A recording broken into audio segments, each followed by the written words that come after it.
The story of Icarus, the boy who flew too close to the sun, warns us all of the dangers and limitations of pride. But some people don't realize how high they've flown until they've already started falling.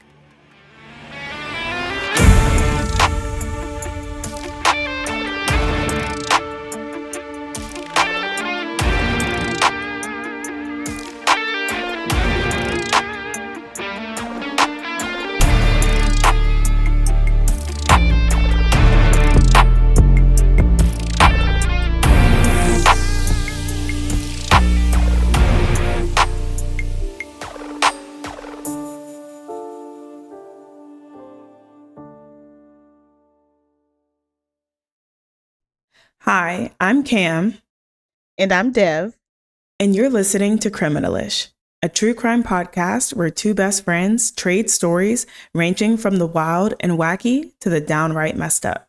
So, Dev, today I am going to be telling you the story of Anthony Curcio.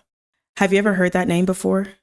I don't think I've ever heard of this case before. I will say, though, love the last name. I think that by the end of today's story, that will definitely be a name that you will not forget. Oh no, I'm scared. But before we get into the details, what you drinking? I unfortunately might be repeating how we just kept drinking tea and water last season because your girl's got another brown sugar milk tea boba from her favorite boba place. I promise I'm going to be more creative next week. I am still not drinking right now, and I do have a mocktail in mind to show y'all, but I just got to make sure it eats the way that I've envisioned it will. So, until then, what are you drinking, friend? In the spirit of good bad habits, I have got me some water and some Darjeeling tea. So I am right there with you. Honestly, I went to brunch earlier, had a couple drinks, and I was out. Like, I just was so tired after that, took a nap. And I just needed some H2O to get hydrated again.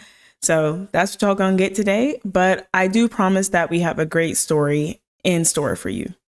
So before I get into it, just want to extend trigger warnings for addiction and substance use. On September 30th, 2008, Anthony Curcio was among around 12 other guys gathered outside of a strip mall in Monroe, Washington, a small town of around 16,000 people on the outskirts of Seattle. All of these men had answered a Craigslist job ad and were waiting patiently for instruction from the person who listed this ad. They were expecting a landscaping job with the promise of nearly $30 an hour. But Anthony wasn't like these men. He was already hard at work killing weeds. That was until a Brinks armored truck pulled up at a nearby Bank of America. As the guard began transferring the money from the truck to the bank, Anthony ran up to him and sprayed him with pepper spray, causing him to take his hands off the money. Anthony grabbed a couple bags of cash and ran for the woods, heading towards a nearby creek where he'd hooked up an inflatable raft to a cable that would bring him upriver to safety. This story felt like it could have been torn from the movie screen. But to understand how we got here, let's go back to the beginning. Yeah, you gonna need to explain all of that, friend, because what in the Mission Impossible is going on here? On September 1st, 1980, Anthony Curcio was born in Monroe, Washington, to a fairly well-to-do family with a landscaping business. As a high schooler, he was living the sweet life. He was captain of the football team and dating the cheerleading captain.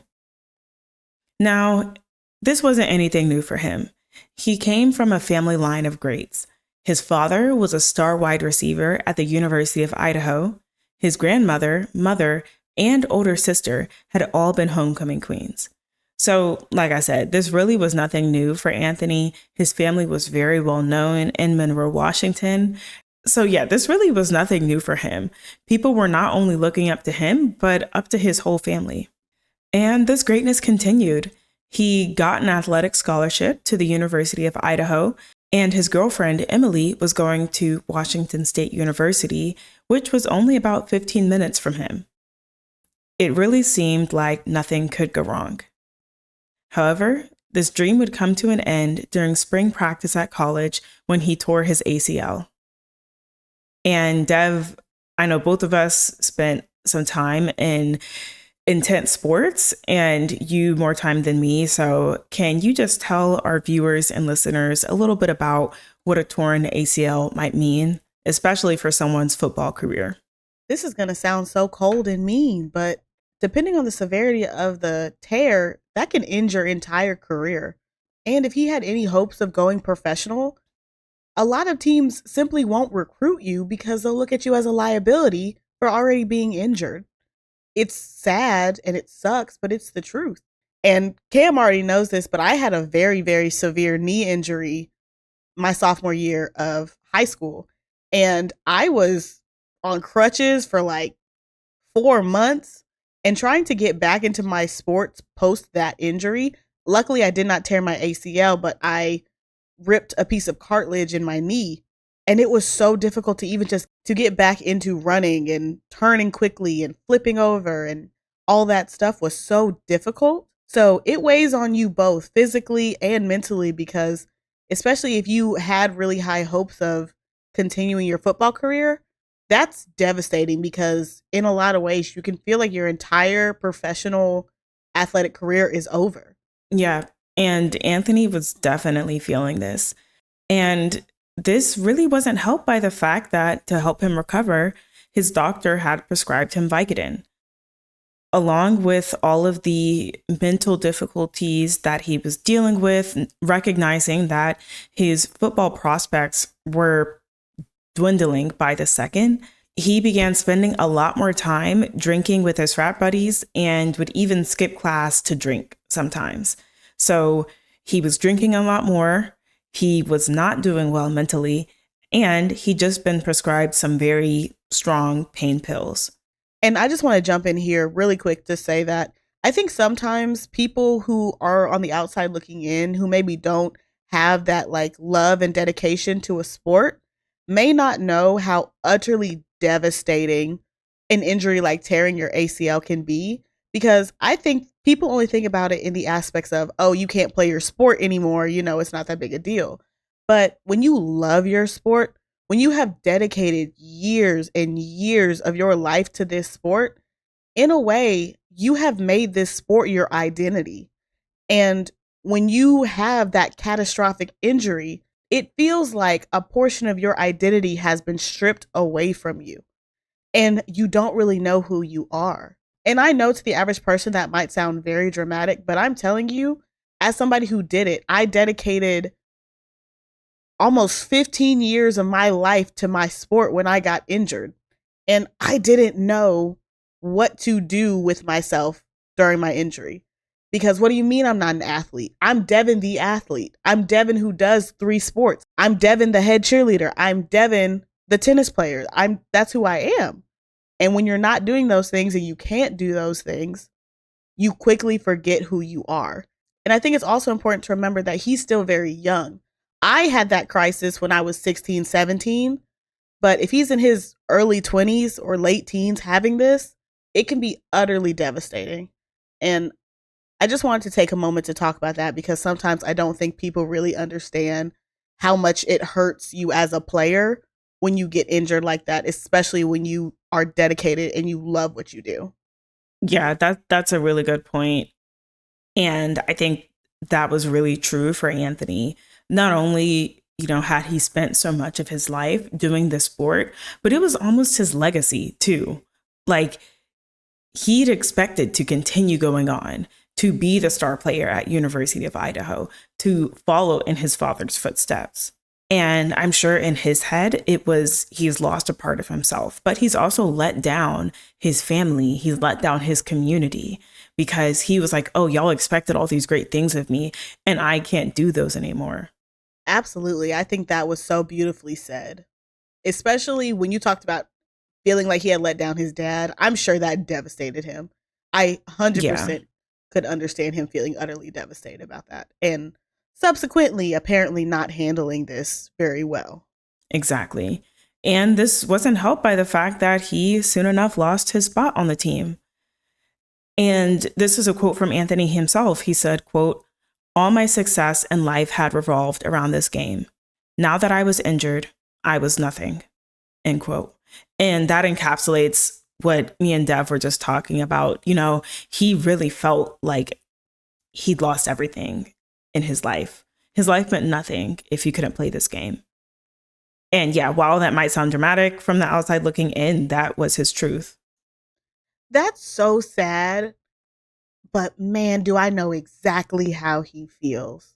So before the football season was over, Anthony had actually forfeited his scholarship and transferred to Washington State to be closer to his girlfriend, Emily.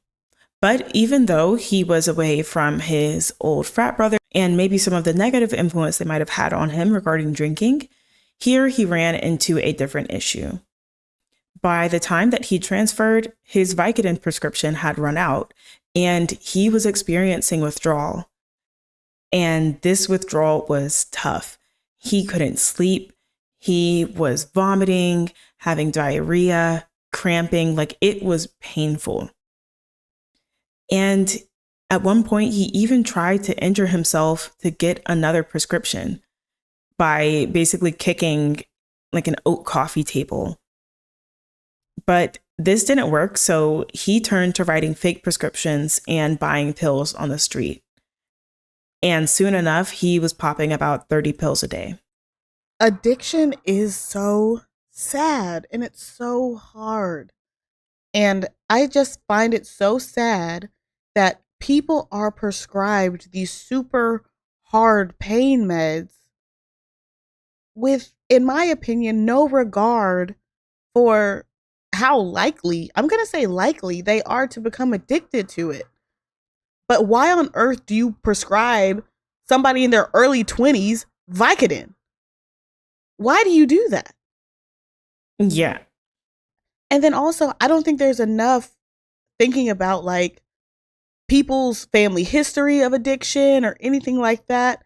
Because I know for a fact my family has very addictive tendencies. I don't take hard anything because my family has addictive tendencies. But if you don't know that, but you're just out here writing everybody a prescription for an opiate, it feels very irresponsible. It feels so medically irresponsible. And it was. I mean, this was really the buildup of the opioid crisis. I don't think this was quite the height of it just yet. This would have been, you know, late 90s, early 2000s time. But it's shown by the fact that he had such a terrible withdrawal when he finished the prescription that he was given. Why was there no plan to, you know, start giving him lower dosage? Yes. Wean him off. Like, that should have been the plan. But also, this was because the people making those pills were telling doctors that it was not addictive. They were purposefully downplaying how addictive these drugs were.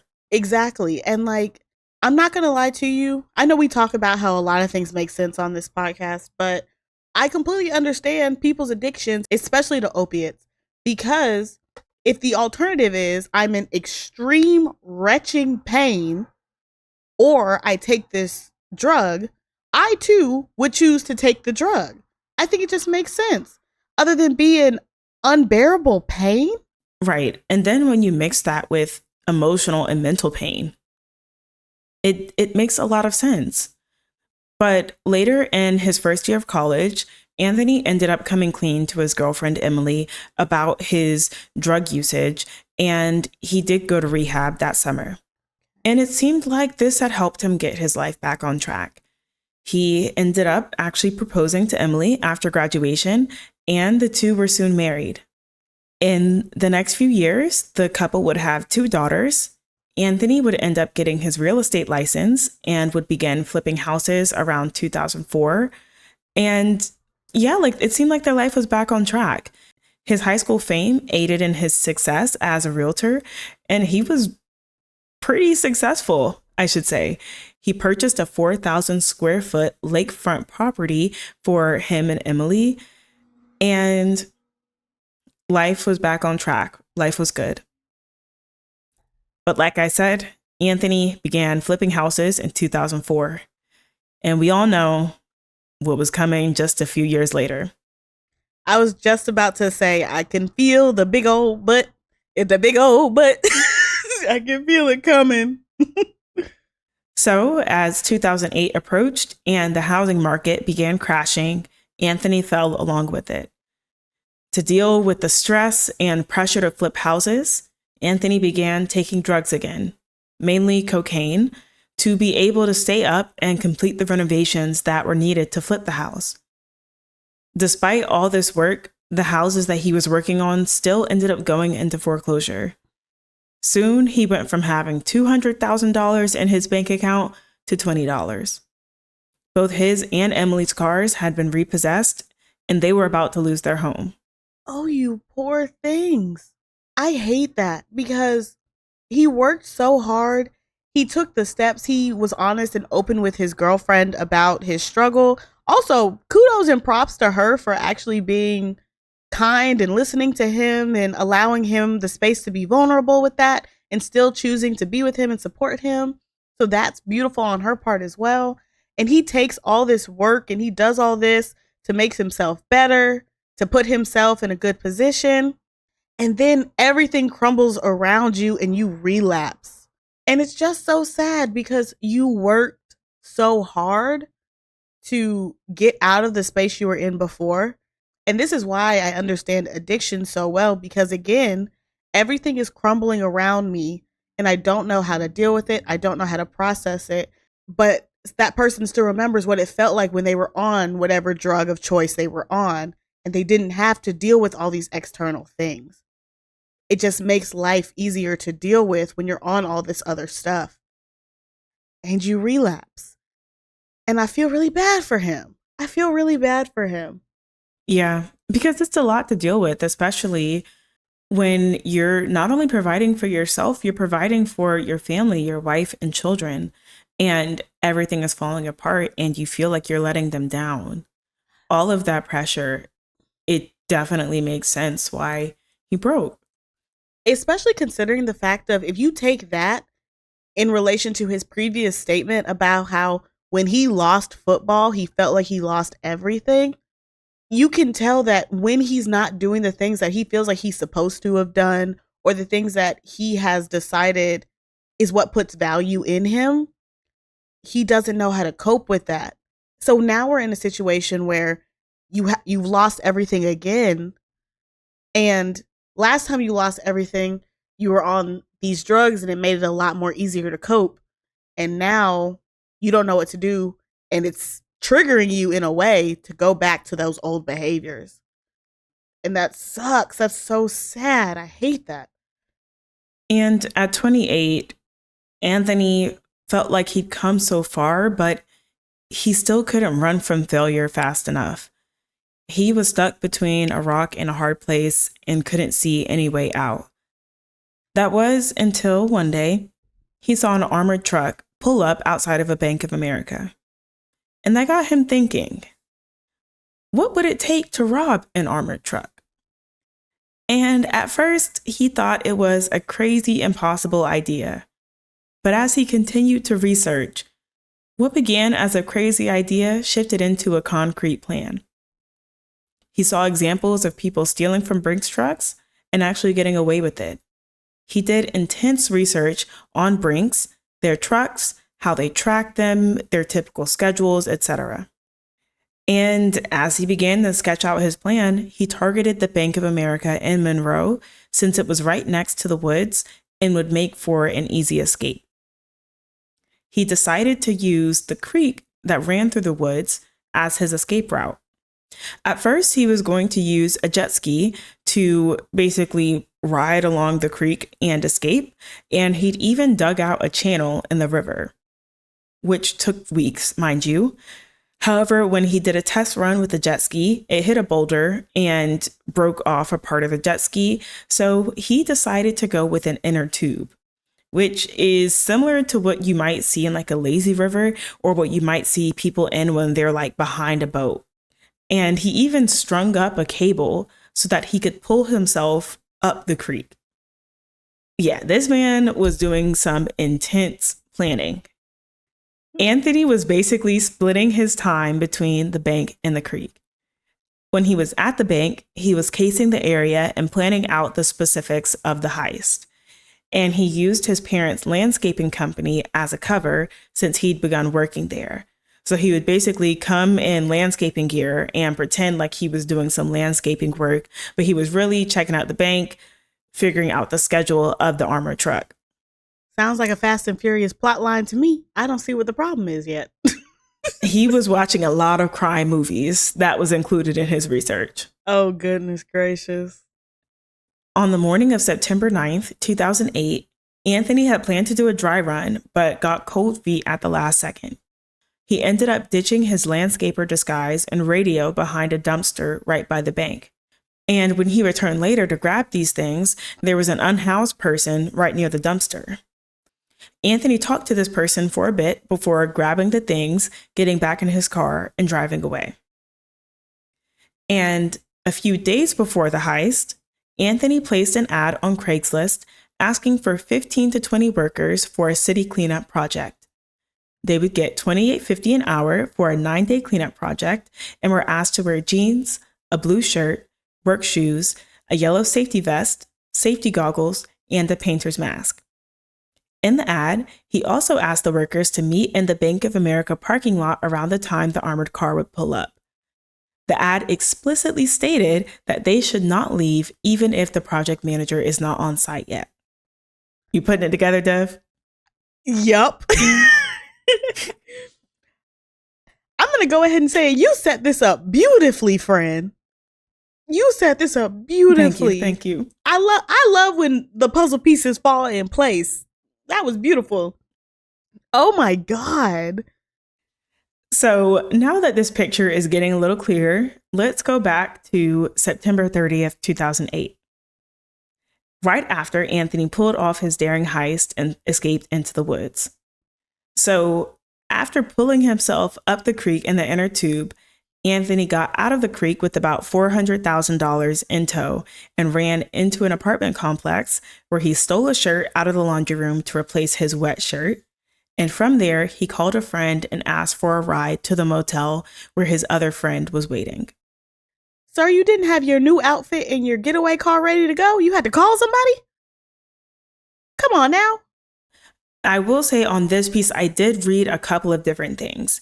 Some sources say that he had a getaway driver waiting where the creek met the river, but in the source I was reading, it sounded like it came more directly from Anthony. So that's why I took what this source was saying. I could also see that he wouldn't necessarily want to schedule a getaway driver just to maybe, reduce any suspicion that there might be on him. This source did state that this complex was actually close to a police station.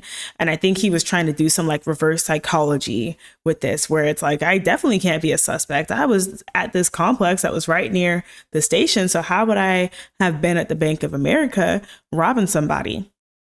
I'll also say that we do not know who this friend is that he met up with at the motel. But while they were there, they counted the money and were in disbelief that they had really gotten away with $400,000. Even though Anthony had grabbed 2 bags of cash, he actually ended up dropping one of them just because it was heavy. I mean, you got hundreds of thousands of dollars in there. I know them things are heavy, but even just 1 bag of cash had $400,000. So he stashed the money and then went home like nothing had happened. He gave his daughter a bath, and his wife, Emily, mentioned something that she'd heard about a bank heist in their own town, something that she'd seen on Oprah. And she was like, man, that is so crazy. I hope they catch this guy. Yeah. I'm sure he was sweating. He was definitely shaking in his boots. But I also know in hindsight, if I was her, I'd be so mad. I'd be like, you really got me out here seeing the news, seeing what's going on. And it's you. You're the one out here causing all the ruckus? Oh, I'd be hot. I'd be so mad. So even though Emily didn't necessarily suspect that Anthony was behind the heist, over the next few days, she did notice that something was off with him. He would be gone for long stretches of time. He would go into the garage to have hushed conversations, and his demeanor was just different all around. So she ended up confronting him about being back on drugs, and when he got defensive and yelled back at her in response, she told him to leave. I feel like at this point, she'd had enough. She'd supported him through so much, and she just wanted to focus on herself and her kids. You know, everybody's got a line. I'm not mad at her for that. Now, let's go back to the bank and figure out what the police were doing in terms of the investigation. So, the crime scene was, of course, in disarray. Police are looking for a suspect whose description is matching 12 other people who were still at the scene and just as confused as everyone else. Of course, once Anthony ran up to the Brinks officer, maced him, and ran off, those people realized that they'd been duped. They were not about to get paid almost $30 an hour. Mind you, this was the recession, so I'm sure then people were looking forward to that. Right. And police launched a manhunt, but they couldn't find their suspect. They soon found his disguise near the woods and evidence that he used the creek to escape in an inner tube. And I will say this was where his planning really did work out, because he figured that they would be closing down streets, but he knew that they would not check the creek. So him using the creek as an escape route was actually pretty nifty. While police were launching their investigation and the details of this heist were being released, it started to gain national attention. And some people started calling him DB Tuber after a 1970s airplane hijacker named DB Cooper. So if you ever look up this case, you'll see DB Tuber, the Craigslist ad robber, stuff like that. Do you know how mad I would be if I had the most memeable name possible?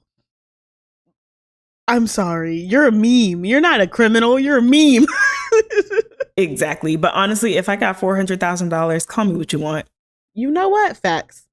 Facts. I'm not even, no, yeah, you're right. Facts. I'll take it. So the night of the robbery, detectives were putting together the few clues that they had about their suspect. All they had was a small amount of DNA from the discarded mask that he left, but it didn't match anyone in the system.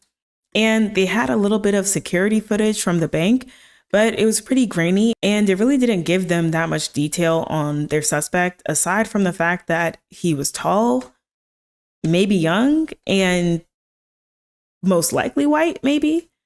But aside from that, they really could not get that much detail from the security footage. However, the day after the heist, a patrol sergeant told the detectives that a city worker had reported some suspicious activity a few weeks ago. This worker said that an unhoused person had found a disguise and radio behind a dumpster and thought it was odd. And even though the city worker called it in, none of the police had followed up on it at the time. So now they had to go on a little bit of a wild goose chase to track down this person. And all they had was a description that the guy had a beard and a dog. So what did they do? They went to McDonald's and got 10 cheeseburgers, and they went to the largest. It was at this moment that he knew. He fucked up. I'm sorry. Say it again. I'm sorry. I'm sorry. That's not funny. That's not funny. I'm sorry.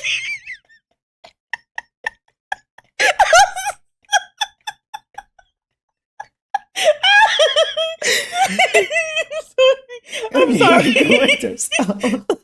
I couldn't hold that together. I'm sorry.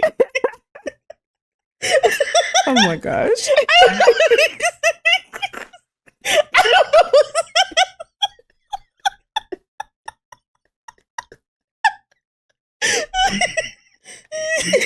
Oh my God. Stop. I don't know what I expected you to say.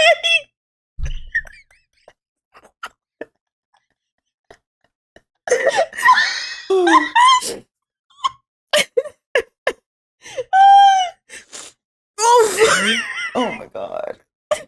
Oh my God.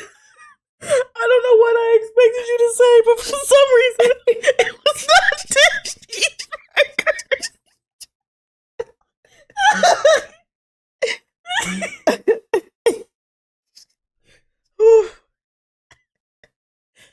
Oh my God. I realized the way I set that up, I was not setting us up for success there. Not at all. I need a second. I'm not ready yet. I need a second. Yeah. Of all these, I don't know what. Of all the foolishness in this story. It's a mix of all the foolishness plus. So they decided to go to McDonald's and buy 10 cheeseburgers to try to entice the local population of people struggling with homelessness to help them out. Oh my God. I'm sorry. I don't know how you thought I was about to hold it together. I don't know how you wrote that and thought I thought I was gonna hold it together. I don't know how you did that. Oh my God. They're gonna be like, why are her eyes watering? Like, I thought this story was funny. Why are they crying? So what did they do? They went to McDonald's and got 10 cheeseburgers and went to one of the largest encampments with people struggling with homelessness in the area. And they went from person to person, basically bribing them with cheeseburgers and trying to get closer to who this guy was. And finally, I think this was their 6th cheeseburger. They say, oh yeah, do you know anything about this guy? And someone from the back, he's like, oh, y'all finally showed up. I've been waiting for y'all. And this man is a guy named Alan Dean. And I'm actually going to go into his background a bit just because I think it'll help explain why he made the choices that he did. So at this time, Alan Dean was 53 and originally from the Ozarks. He'd been experiencing homelessness since he lost his job as a farmer in the 90s due to a heart condition. But to keep his mind sharp, he would buy 2 newspapers a day and complete the crossword on them. He'd actually read about the heist in the newspaper and had been waiting for the police to track him down. And as they started talking, he told them about the day that he found the disguise in radio. He first noticed the radio and picked it up before he saw the rest of the disguise. And looking at all of the components, the landscaping outfit, painter's mask, safety vest, he quickly put together that whoever owned this stuff was probably up to no good. And because he was afraid that he'd gotten his fingerprints on some potential evidence, and he already had previously had a run-in with the law, he quickly reported what he found to a nearby city worker and asked him to call the police. Later on, he saw a man in a silver SUV pull up to the dumpster and go to retrieve these items. Alan warned, who we now know is Anthony, not to touch the stuff behind the dumpster and that he'd already called the cops. And when I say warn, this was not really in an accusatory way.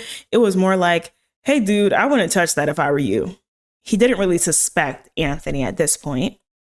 But when all Anthony responded with was, oh man, why'd you do that? Before picking up the things and speeding away, Alan was like, maybe this guy is the one that's up to no good. So not only did he have this story about what he saw, he also wrote down the license plate number of the silver SUV that was speeding away. And Alan figured that Anthony was probably thinking, this homeless guy isn't going to do anything. He's probably a drunk or something. He doesn't really pose a problem to my plan. But little did he know, Alan was on it. Alan had already figured out when he saw the disguise in radio that this was probably tied up in some mess. And of course, Alan is like, yeah, don't underestimate me. I got your license plate number right here. So when police ran the plate number, they found out that the car was registered to an Emily Curcio. And Monroe being a small town, another cop had actually gone to high school with Anthony.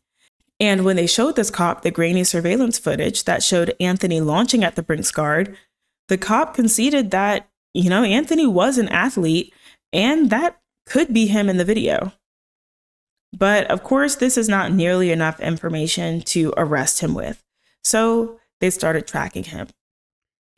What's funny is, as soon as you said that Alan did the crossword every single day, my brain immediately said he wrote down his license plate because he's got a pen and he's got a piece of paper to write on. He's got him. Because I already said when you saw Alan sitting there, you should have just kept driving. You should have kept driving. You should have ignored it. You should have just bought more stuff or figured out a way to do the heist without that stuff. Because I was like, he's going to come back and identify you. I knew it. I knew it as soon as you said it. And I'm so glad that it was the case. Right. Because, yeah, that's a witness. Just because you don't believe that this person has a pen and paper, you don't believe that this person even cares enough, doesn't mean that they don't. Right. Like, you did all that planning, and that was the nail in your coffin, was your own ignorance. Exactly, because in a way, you really had the perfect crime. Again, on your full Mission Impossible, Fast and Furious, outlandish plan stuff. You had it together. But the one point where you were careless is going to be the one point that gets you caught. Mm-hmm. So police are tracking Anthony, and by this point, Emily had already kicked him out. So where did he decide to go? But Vegas. He went with a few of his friends and apparently a quote unquote teenage mistress. Now, I was not able to verify her age, so I don't know if she was under the age of 18 or 18 to 19. Either way, considering Anthony is 28 at this point, it's inappropriate. Yeah. And also considering the fact that he is married with children, also inappropriate. Yep. So Anthony was blowing money in Vegas, spending about $2,500 a night on a hotel room and a personal guide for him and his friends. Not to mention all the money that he was likely spending on alcohol and partying. Sweetie, sweetheart, love bug. We're aware of the fact that you have an addictive personality. We know this now. And we go to Vegas?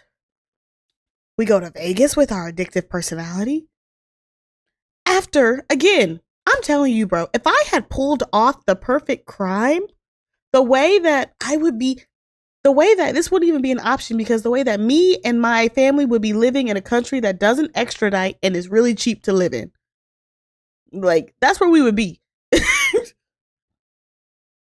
So that's actually really interesting because, of course, we know all of this because Anthony does end up getting caught. I'll get into the details of that a little bit later, but he actually did an Ask Me Anything thread on Reddit.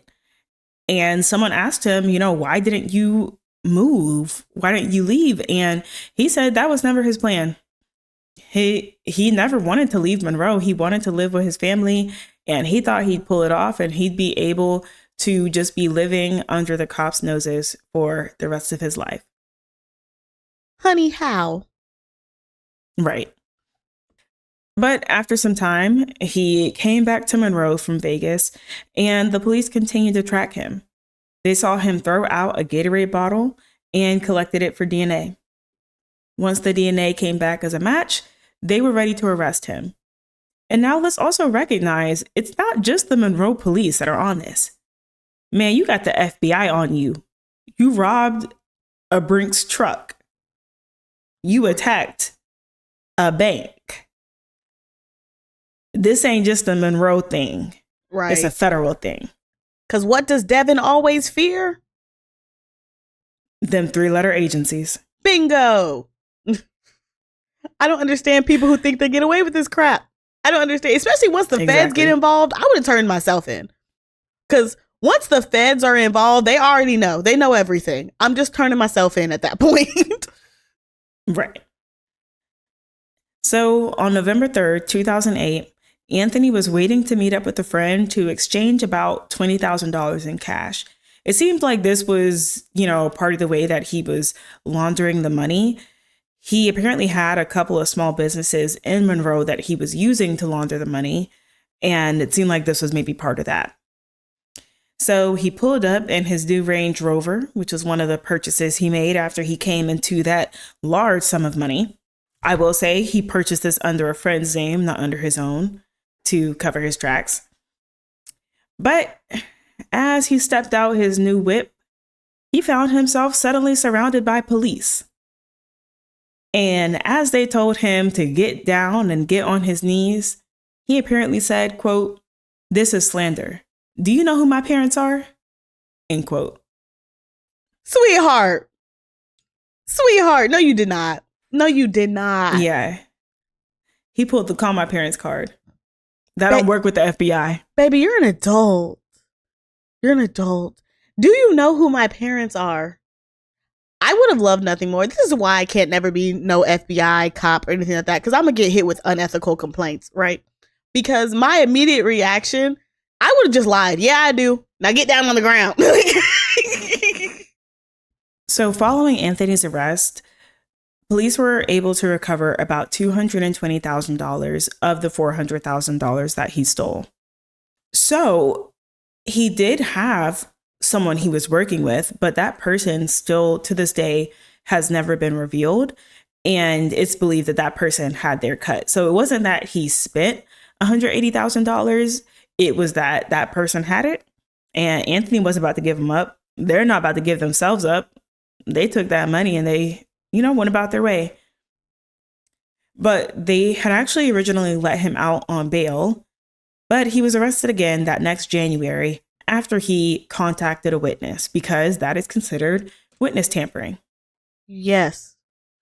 Unless the witness is a partner, a married partner, so a wife, a husband, something like that, you cannot talk to witnesses in your case.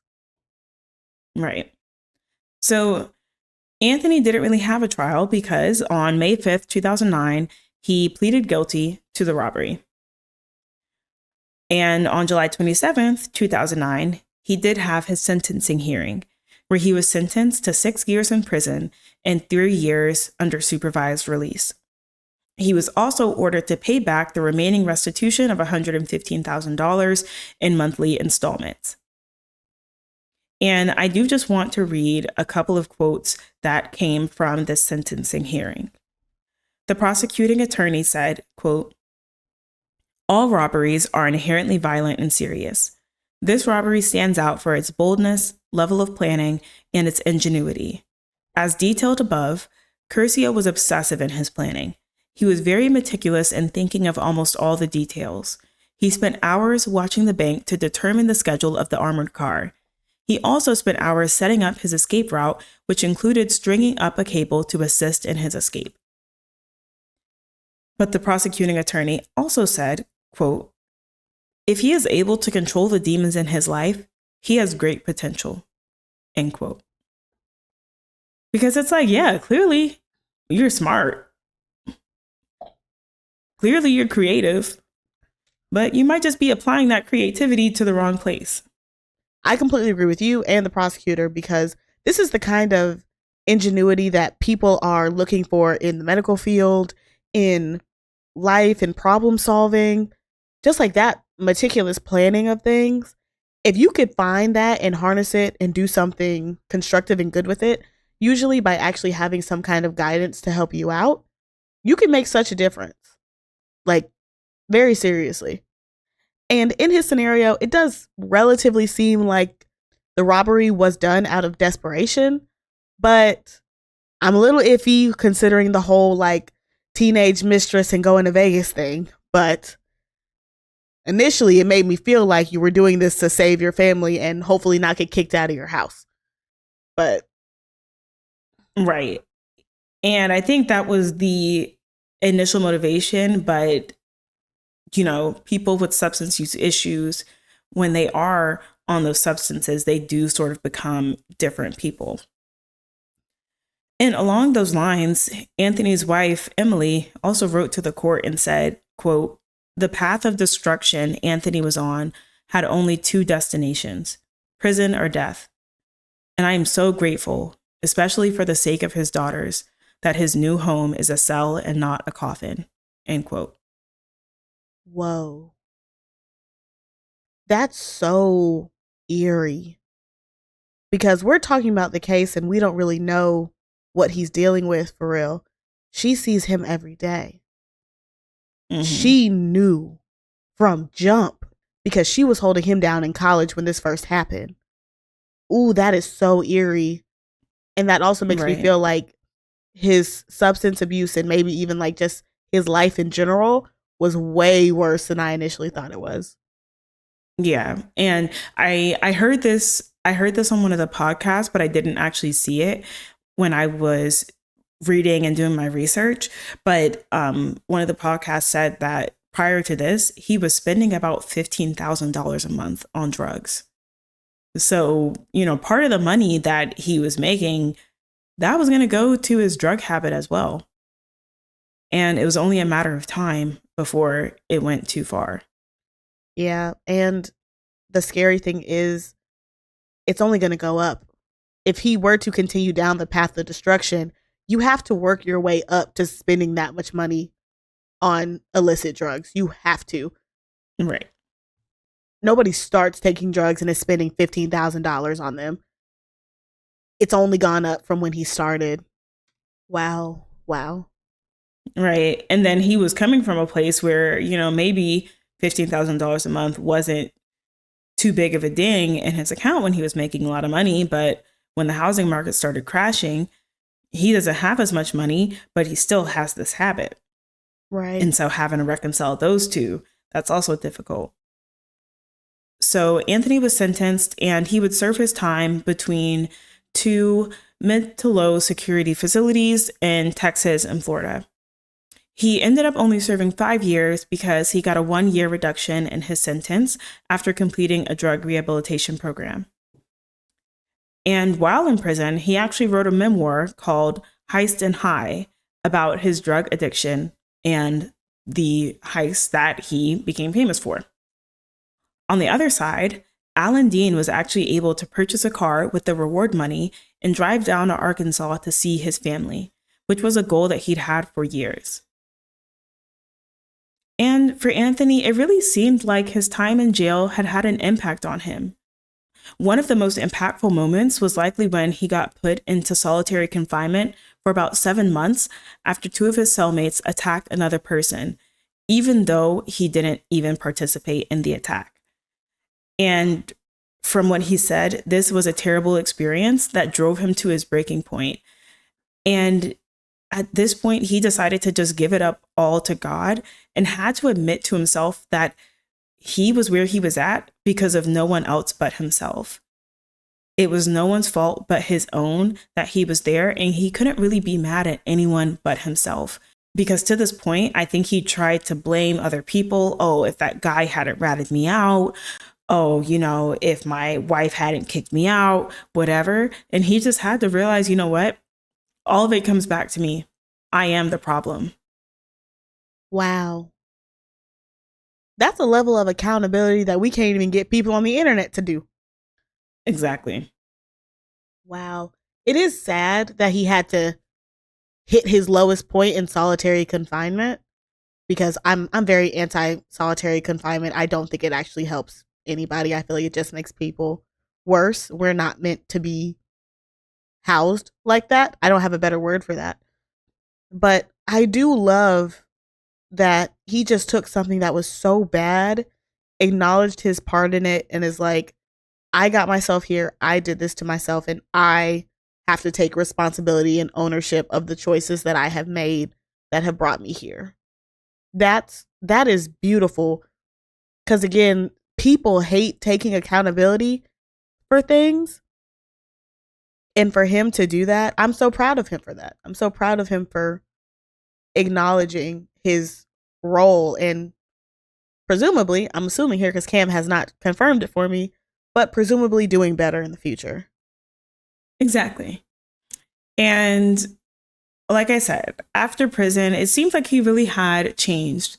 He got his memoir published, rekindled his relationships with his wife and children, and he was spending a lot of time really giving motivational talks, warning people about the dangers of drug addiction and how, even though it can feel good at first, it's going to eventually lead to destruction. He was also writing children's books, and one of the books he wrote was to help kids cope with having an incarcerated parent.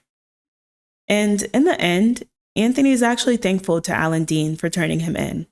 He said, quote, "As embarrassing as it is to my family, if I had gotten away with it, I would have lived like that to the grave. It takes a real big snowball to be rolling to get to the point where you think about stealing from an armored truck. Even once I was thrown into jail, it took a long time for me to wake up. I look back now and I had to come to terms with the fact that I was a liar. At my lowest point with the drugs, I had no integrity. I had nothing of true value. After that, I started to take account of myself. It sucked to start to tell the truth because the truth of what I had done and how I was living was so hard and horrible. But it got me back on track and brought my relationship back." End quote. And Dev, that would have been the end of our story if I'd told this to you a couple months ago. But at the end of this past May, Anthony was arrested for a conspiracy to commit wire fraud and wire fraud. These charges stemmed from an alleged scheme where he was buying low to mid-grade sports and Pokemon trading cards and selling them at a higher price and claiming they were high grade. He and his business partner had apparently collected more than $2 million over 2 years from these sales. And they basically did this, and for those who are listening, Dev is done. She had put so much faith in this man and he just took it all away. But him and his business partner basically did this because there is apparently this company that is in charge of authenticating cards. I don't know too much about collecting, but I have seen, the cards in the plastic casing, and it's tamper proof, and it'll have a authenticated grade. And I think they gave this example of like this 1986 Michael Jordan card. If it's a grade 8, the scale goes from 1 through 10. If it's a grade 8, it can be like $6,000 to $7,000. But if it's a grade 10, you're looking at like $150,000 for that card. So what him and his partner were doing is they had bought all the tools to make it seem like the cards had been authenticated by this company, and they would sell something that was like a grade 5 as a grade 10. And even after people would call them out and ask for refunds, they would feign ignorance and would refund the people, send them the card, or take the card back, be like, "Okay, oh, we're so sorry. Just, we'll send you back your money. Just send us back the card." And then they would go and sell it to another person. And they would be selling these cards at auctions, card shows, and online. And at one point, when someone had threatened to, report them, they forwarded this person to basically a leader of the Hells Angel that Anthony knew somehow, to intimidate this person out of going to the authorities. He was like, "All right, yeah, I'm put you in touch with my friend. Pick up the phone with the leader of a Hells Angel. Yeah, I'm out. It's fine. Y'all got it. I'm not about to mess with the Hells Angels." So they're not a 3-letter entity, but I do fear them. Mm-hmm. And Anthony and his partner, a man named Joseph Bondarchuk, would also use fake names because, of course, if somebody search up Anthony Curcio, they're going to see all his history. And one of the most famous, or I guess one of the reasons that this was so well known is because last July, an officer actually went undercover to buy one of these cards, and they sold him a fraudulent Pikachu and Charizard card that they had put the wrong grade on purpose to be able to sell it at a higher price. So it was just really well known because it's this Charizard card that's worth like $150,000 or something like that. So of course, we don't have too much information about the trial because they just got arrested at the end of May, but they do face a maximum sentence of up to 20 years for each of the charges. I couldn't find the court date or anything, but do know that we will definitely be keeping y'all posted on this. And that is the end of our story. When you said that he was getting a better future, I was just like, I was just about to say, Cam literally, and you know what's sad? First of all, 1, Cam allowed me to have faith in this man. 2, as soon as she said, okay, and kept going, I was like, God damn it. As soon as she just went, okay, and just moved on, I knew that something was stinky. Something was stinky. And it was. I was hoping you would be like, Well, actually, he was cheating on his wife and he left her for the teen mistress or something. That's what I was hoping for. That's what I was hoping the stinky was. Not that he was arrested for doing more illegal stuff. You were the chosen one. Sir, you were the chosen one. So I'm so upset because I was so ready to come to this discussion and be like, wow, he recovered. He fell down and got back up. We fall down. Like, I was ready. He gave it all to God. I was ready to bust out with the spirituals that I ain't sang in a whole bunch of years. I was ready. I was ready to have such a positive discussion point. But I put my faith. I'm not finishing that. If you know, you know. In a man. Yeah. And again, I am disappointed. And how do we figure that would turn out well? And you want to know the funny thing, Cam? I don't think I ever told you this because I'm a very real nerd. And despite the fact that me and Cam have been friends for as long as we've been friends, I don't think Cam has ever really grasped how much of a nerd I am. Because there was a solid 7 months of my life that I was obsessed with Pokemon and Yu-Gi-Oh card collection. I was obsessed. I was watching all the unboxing videos. I was watching like all the authentication stuff. Like, it's on YouTube. You can go watch it. I was obsessed. So when you started talking about he's forging Pokemon cards, I took that as and I took that personally. That was a personal attack on something I care about. And it's just like, he didn't learn the first time. You have people complaining. You don't think people might find out? Bro, right. And you're out here using fake names and you're out here. He had a fake LinkedIn profile and everything. Stop it. Not the fake LinkedIn. Not the fake LinkedIn. Oh my God. I'm so upset. I'm so upset. I was so ready.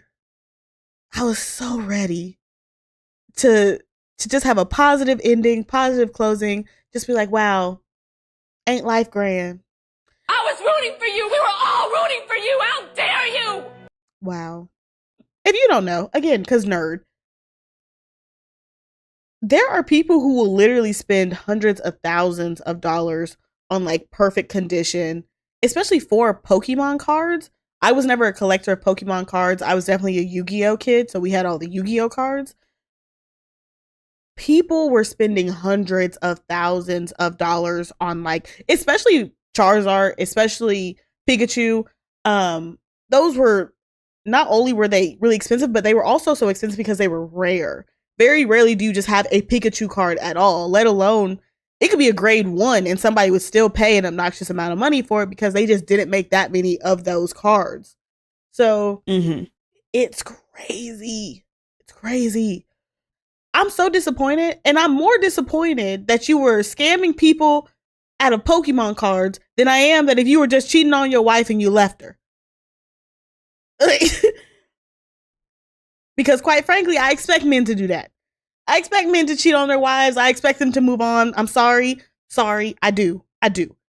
But I don't expect you to give talks about how much better of a place you're in now, that the drugs blinded you from your greater purpose, that you just made all these poor decisions because of whatever drugs you were doing, and you were giving talks about how much better everything is now, and that I'm lifting myself up and I'm being accountable and I was in a dark place, but I found the light. Yeah. Someone turned off the light. It was him. And I wouldn't have expected him to do something that would have landed him back in prison. Yes. I would have thought that his experience in solitary confinement would have been like, you know what? Let me try and be on the straight and narrow. Bro, exactly. As soon as you said like he had hit his rock bottom in solitary confinement, I was like, oh, he ain't never going back. Because, you know, if you know anybody who's left prison or jail or even just watch some kind of interviews, you hear them talk about how when I hit my lowest point in prison, that was the moment of like, I don't care what happens, I'm never going back. And I assumed, apparently wrongfully, And that has now made an ass out of you and me. Mm-hmm. That you would have hit that point and be like, I ain't never going back. I ain't never going back. I ain't never doing that ever again. And now you back in jail. What about your babies? What about your kids? What about your wife? Because I wasn't mad when she stuck beside you the first time, when you went to jail the first time. I would have stuck beside you too. The second time, we getting a divorce. Yeah. You are not about to keep putting my kids through that. Right. Because clearly you can't learn. Right. Damn. Any other thoughts, friend? My final thoughts are... Damn. But that's about it, friend. Thank you to our listeners and viewers for joining us on this episode. I would especially like to thank GQ, the FBI Archives, and the Ridiculous Crime Podcast for providing much of the material for this episode. If you'd like to check out photos related to this case, we will be posting them on Instagram, TikTok, and YouTube at Criminalish Podcast. Listeners, if you like what you hear, please be sure to tell a friend and leave us a 5-star review wherever you're listening to the Criminalish Podcast. And if you're listening on YouTube, be sure to subscribe to our channel and like this video. Plus, feel free to leave any comments or questions. As always, stay nosy, my friends. Bye. Bye.